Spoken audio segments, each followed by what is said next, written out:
Welcome to This Is Getting Old, moving towards an age-friendly world. I'm your host, Melissa Batchelor, and today I'm joined by the most awesome, Randi Zuckerberg. Thank you so much for being with me. Thank you. It's such an important topic. I'm delighted to be chatting about it with you. All right. So we're actually going to be talking about ageism in the workplace. And so maybe you can start by talking a little bit about any experiences you may have had related to ageism. I've heard you tell a couple of stories, so. Yeah, well, for me, especially as a woman in technology, there's such a sense culturally that tech and tech startups are for young people. They're for, early 20s, and that if you are getting closer to 40, you're over the hill. You shouldn't be working in these really emerging fields.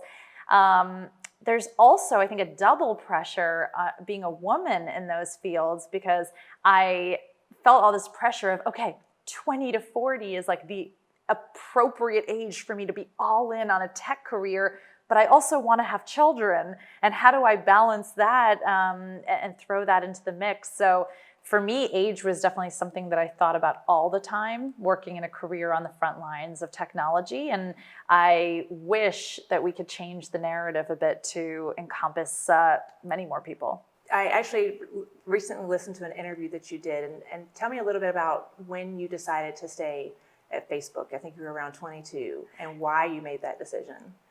Well, I joined Facebook when I was 22 years old. It was, I was at a point in my life where I could take big risks moving across the country, working at a startup. I didn't have financial dependence. I didn't have children. I stayed at Facebook for a while. I stepped away right around the time that I turned 30 and I had my first child. It wasn't anything to do with Facebook. Just working at a grueling startup at that kind of pace is very challenging when you also want to spend a lot of time focused on your family. Right now, companies like Facebook are at a place where you could work there and have a lot more balance, but in the startup years, it's very difficult to have that. I've become very hyper aware, though, of how companies talk about age and inadvertently send a message that they're only open to certain people. I've become very aware of how many companies say that they're looking for a young person in a job description, or they use vocabulary that would seem to imply that only a certain age should apply for a job. And that's something that in counseling and working with startups, I've become very aware about and actively trying to change some of that dialogue. Okay. And so a little bit of a shift. So what do you think the role of social media and or technology could have in actually fighting ageism and kind of eliminating it, or at least recognizing it so that we can deal with it? Well, I think, first of all, a lot of people don't know is that women 65 plus are driving so much of tech adoption these days. That's the fastest growing demographic on social media. Women 65 and older are kind of the cornerstones of purchasing decisions in a lot of households. They're in an age where they have disposable income from their career and they're spending it. So I think it is a smart business decision to think about that woman as your customer. And I think more businesses are getting savvy to the fact that not only can they not ignore that customer, they should focus a lot of their efforts on her. Right, and so that concept is called an age-friendly business. So that's the flip side of an age-friendly employer. Yes. But what are the things that we need to put into place for businesses, from like, I can't read this receipt. So we need to change the way that receipts are printed out to, how do we, write menus, the font size that we use, things like that. So absolutely. I think there's so many business practices like that. I am also very interested in how the shift to remote work with the pandemic possibly both opened up new opportunities for a more age-friendly workplace or challenged some of the opportunities that were around. I can see it going both ways. And I think, on one hand, a remote-friendly workforce might give more people the opportunity to participate.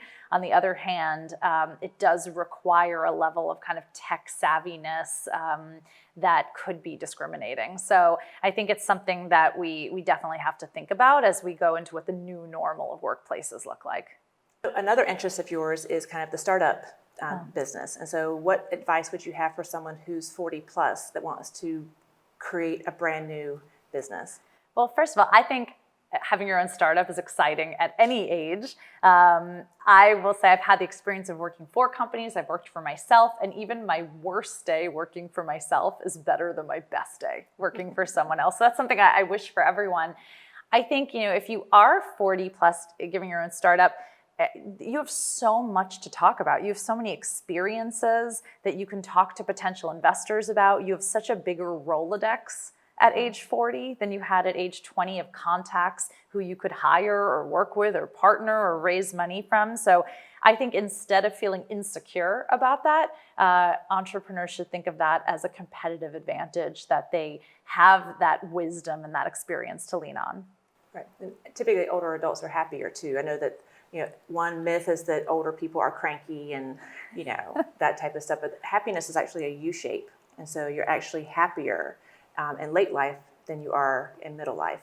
Absolutely. When you're young, you're so insecure about everything. You care so much about what other people think. And, couple that with the pressures of running and starting a company. I mean, it already is so stressful to start a company. If on top of that, half of your brain is worried about what other people think about you. I mean, that's a recipe for disaster. I'd much rather start a company now at this phase in my life when I really can prioritize. I care less about what other people think about me. And I think it's a huge advantage in so many ways. So if someone was interested in learning more about all the great work that you're doing, how could they get in touch with you or follow along with what you're doing, your grand adventures? Thanks so much. I really have a passion for helping women in business, especially around entrepreneurship and investing. So people can find me on my YouTube channel where I have a lot of videos on those topics. I'm also very present on social media, shocker. And I have a weekly radio show I do on SiriusXM also about different business topics. So you can find me there. Randi Zuckerberg Means Business. Okay, great. I will check those out. Thanks. Well, there's just the serious part because I knew about the other stuff. So thank you for joining us today. I'm Melissa Batchelor, and this is Getting Old, Moving Towards an Age-Friendly World. Don't forget to subscribe, ring the bell to get notifications for our next episode. And you can check out other episodes on my website, melissabphd.com, or here on my YouTube channel, or in iTunes, Stitcher, Spotify, and Amazon Music.